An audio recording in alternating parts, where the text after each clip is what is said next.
Karanlık bir gece yol görünmüyor.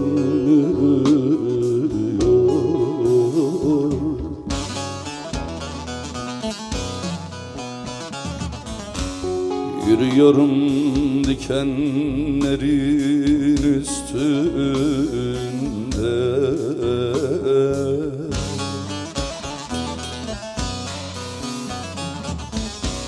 Kara çalı bana aman vermiyor.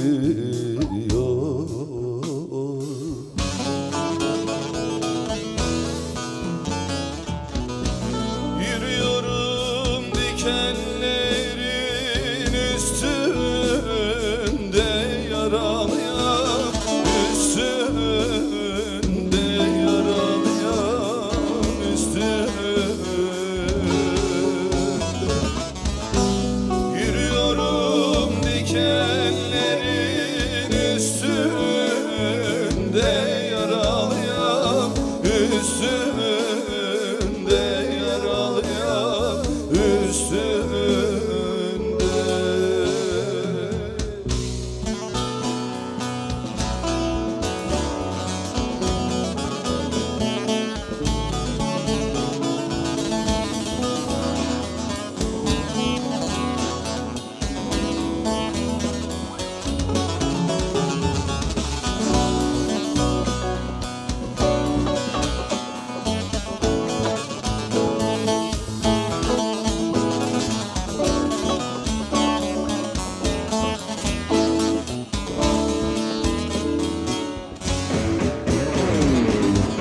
Yavaş yavaş ilerlerken kaplan,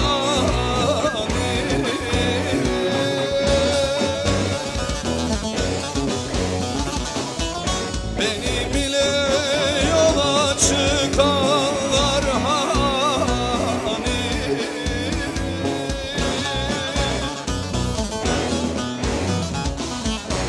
Geri dönsem taşa tutar el beni.